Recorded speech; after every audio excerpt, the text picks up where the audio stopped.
다른 방향의 승부욕이에요. 저는 제 자신한테 있어요. 자신한테. 네네. 본인과 자꾸 이기고 싶어요. 네네. 그러니까 이게 뭔가 상대를 이렇게 밟는 그런 것보다는 제가 오늘 여기까지 하겠다면 여길 가야 돼요. 좀 그런 게 있는 것 같아요. 그러니까 그래서 본인과의 제가 싸움이야? 네 개인 종목을 선택했던 게 자기만의 스코어를 만들어가는 거잖아요. 골프도 그냥 누구랑 겨루는 게 아니라 제가 프로가 아니기 때문에 골프를 쳐서 아 오늘 내가 2분을 쳐봐야지라고 해서 72타 쳤을 때 막 행복하고 그런 희열이 있어서. Challenge what the future holds. Try and keep your head up to the sky. Lovers they may cause you. 근데 이제는 뭔가 많이 하는 것보다 그러니까 하루하루 했냐 안 했냐에 대한 하루하루 매일매일 하나요? 네, 몇 시간 네, 네. 동안? 그게 이제 시간은 안 정해져 안정해져 있는데 내가 얼만큼 성실했냐에 대해서 되게 좀 중요하게 생각하고요. 성실했냐. 네, 어릴 때부터 그러니까 하루도 운동 거의 안 쉬고 했었잖아요. 그래서 그냥 집에 있는 제 자신이 너무 후퇴하는 느낌이 들어요. 내가 원하는 게 있어요. 나 1등 해야 돼. 근데 못했어요. 근데 그래도 나를 어느 사람의 책의 제목처럼 완벽하지 않은 것들에 대한 사랑이라는 게 있어요. 그 완벽하지 않은 것들에 대한 사랑은 뭐냐면 내가 원하는 그 수치에 안 갔는데도 나를 받아주고 인정해 주는 거거든요. 근데 그게 안 돼. 나는 내가 생각한 그 수치에 꼭 가야 돼. 내 몸을 상하게 해서라도 내 마음을 상하게 해서라도 가야 돼. 그렇다면 그건 솔직히 근본이 어긋난 사고인 건 확실하죠. 결국은 나를 위한 게 아니잖아요. 김창호 선생님이 한 얘기도 한번 본인이 생각을 해봐야 될 필요가 있다라는 거죠. 한번 이제 슈도 한번 왜 나는 여기까지 해야 되겠다 하면 그걸 해내야 되는 성격인지 그걸 해냈을 때 희열, 쾌감 다 좋은데 그게 그 위에 또 내 만족이라고는 하지만 사실은 좀 더 근원적으로 들어가면 다른 게 있을 가능성이 크다라는 거죠. 꼭 성공하고 싶은 뭐 잘해야만 하는 그런 이유가 뭐 있을까요? 있을 것 같은데. 진짜 제가 진짜 크게 멀리 봐봐. 봤을 한번. 멀리 때에는 봐봐. 한번 수지 씨. 그 끝에는 부모님이 계세요. 네. 왜냐면은 이제 제가 정말 결핍의 선수로 살아왔기 때문에 너무 열악한 데서 하다 보니까 부모님께서 뒷바라지 하시다 진짜 건강도 다 잃으셨었어요.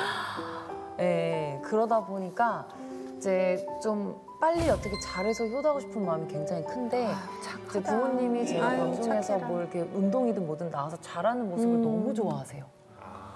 아 이번에 뭐 잘 쳤더라, 뭐 시구 때도 뭐 좋아하셨어요? 잘했더라, 막 그걸 너무 행복으로 생각을 하시니까 그랬구나. 제가 그러니까 못하는 모습보다는 잘해서 이거를 또 막 보답 드리고 싶은 것도 있고 또 그리고 열심히 살아야지만 이제 빨리 이제 금전적인 부분도 제가 해드릴 수 있는 거다 보니까 그래서 뭐든지 닥친 대로 다 해보자 약간 그런 마음이 좀 있죠. 근데 선수 생활 때 그때 약간 좀 금전적으로 돈이 많이 좀 들었나요? 네, 많이 들죠. 이게 그러니까 집도 파시고 집도 팔고. 네, 아빠가 뭐 투잡 뛰시면서 막 아이고. 주무시지 못하니까 아이고. 건강 잃으셔서 막 쓰러지시고 아이고.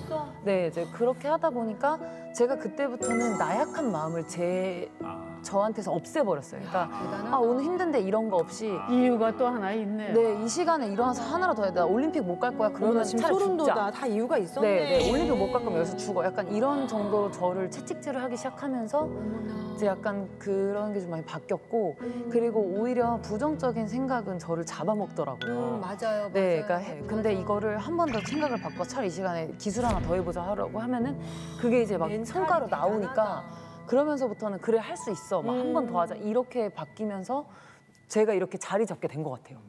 네. 엄마도 많이 도와주셨겠어요. 엄마는 네, 옆에서 네. 서포트 많이 해주셨죠? 그러니까 이제 아빠는 정말 금전적인 부분 때문에 막 그렇게 뒷발을 하셨더라면 엄마는 이제 멘탈적인 거. 멘탈적으로. 네, 그러니까 제가 막 너무 힘드니까 막 전화해서 나 그만할까? 막 이런 얘기를 하면은 그땐 썩은 정신이 가로 내가 운동시키냐. 근데 그거 아니 그런 거 필요해. 야 너도 울고 수지를 와라 이거보다. 아 근데 그런 엄마. 아이고. 일단 썩은 정신으로. 맞아 나 이제 이해해. 어린 나이다 보니까 엄마가 한번 감싸주면 잉 안 할래 이렇게 될 수밖에 없어요. 근데 이제 그걸 아시니까 쓴소리하고 막 본인이 우시더라도 한 번 더 해. 막 그러시겠으면 더 해. 이러고 딱 끊어버리시는 거예요. 아, 그러고는 엄마는 또 우셨을 거예요. 네, 그러고 나니까 이제 정말 기댈 데가 없으니까 지푸라기라도 찾다가 애들아 이러고 있어 제가 강해지는 거예요. 그러니까 그게 진짜 너무 마음 아프고 영화 같은 얘기인데 너무나 큰 결핍에서 이제 우리가 이게 시작을 하니까 네. 긍정으로는 안 되잖아요. 그러니까 초긍정으로 네, 외국 선수들 사이에서 이 관심 안 없고 통하고. 여기에서 나를 지켜내고 근데 나는 또 나만 있는 게 아니라 우리 부모님이 집 팔고 뭐 팔고 하시고. 이렇게 이제 성장을 한 것 같아요. 수지 씨가 조금 예. 냉정하게 말씀을 드리면 네네.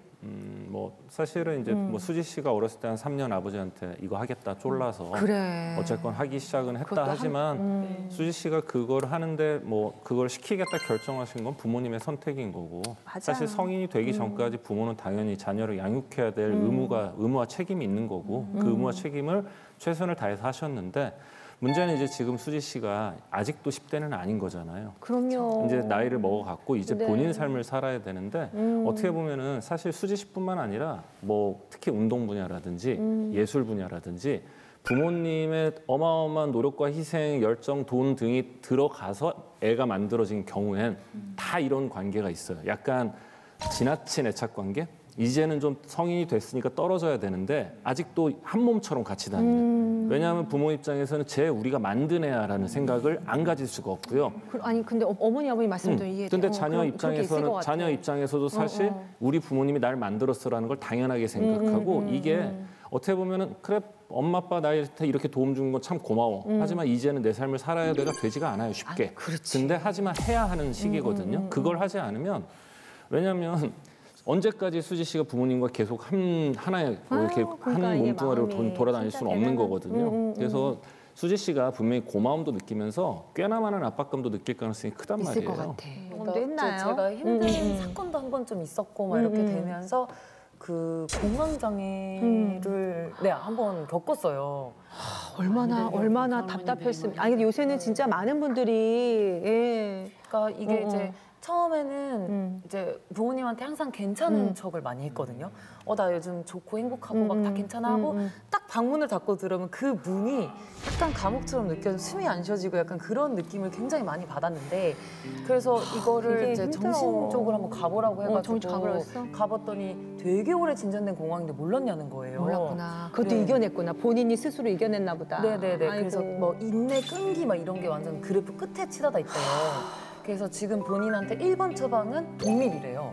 그래서 자기만의 공간을 가져야지 이 증상이 좋아질 수 있다. 그래서 제가 이제 2년 조금 안 됐지만 그 전에 이제 집에 나와가지고 집에 독립을 했나요? 네네네. 오. 혼자 살기 시작을 하면서 네. 이제 완전히 그 상황이 안 나오고 어. 거의 완치가 됐거든요. 아주 다 잘했어. 좋아졌어요. 아주 네. 잘했어. 내가 오. 볼 때 굉장히 좋은 선생님 만났고요. 잘했다. 최고의 처방을 받았고 그러네. 처방대로 행동을 하신 거고요. 제가 볼 때는 수지 씨한테는 승부욕 버튼보다 더 문제가 되는 건 죄책감 버튼 같아요. 그래 왜 죄책감이 있어?